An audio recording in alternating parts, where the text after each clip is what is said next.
一个小水果，全身都是宝，能治疗春季里咳嗽、痰多、各种肺火旺盛导致的症状。朋友们好，我是李医生。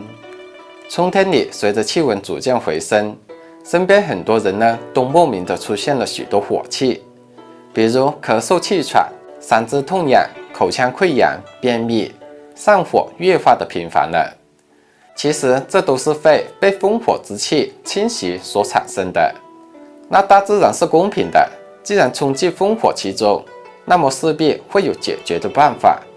就有这么一个适合春天吃的水润果汁，能很好的清肺热、养肺气、治肺阴，它就是枇杷。《本草纲目》记载，枇杷能润五脏、治心肺，不像梨子那般寒凉，吃多了误伤肝脾。枇杷清甜多汁，吃几颗呢就能瞬间清除体内的火气。那我们再来看看枇杷的其他功效吧。第一，枇杷叶。枇杷叶能够入药，有清热化痰、和胃降利的功效，还能够用来泡茶。像是春季咳嗽痰多的朋友，可以把枇杷叶、桑叶、罗汉果和陈皮一起冲泡饮用。第二，枇杷花。枇杷花性温，《本草纲目》中记载呢，枇杷花有润喉、润肺、化痰止咳、清火解热、治疗头痛、伤风、比流清涕等作用。平时可以把枇杷花和大米一起煮粥，出锅时加点蜂蜜调味即可。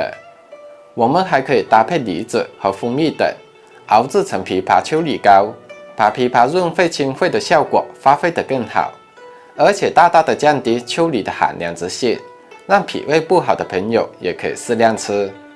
我们准备梨10斤、罗汉果2个、百合20克、枇杷5斤、红枣100克、石莲陈皮20克、川贝2克、生姜40克、冰糖20克。首先把梨子和枇杷清洗干净，不用去皮，用料理机呢打碎之后，加入拍碎的罗汉果、百合、红枣、陈皮、生姜，煮20分钟。最好呢用砂锅，避免用铁锅。煮后用纱布过滤，把汤汁倒入锅中，中小火熬至半个小时，熬成枣红色的膏体即可，放入冰箱冷藏保存。做好的枇杷秋梨膏可以直接使用，含一勺在嘴里，丝丝滑滑的膏体从舌头慢慢滑入喉咙，滋润身心。尤其适合春天容易上火、嗓子痛痒的朋友，可以每天早晚喝2次。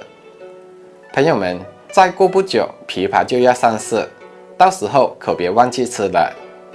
好了，看完今天的内容，请帮李医生点赞分享，感谢您的支持。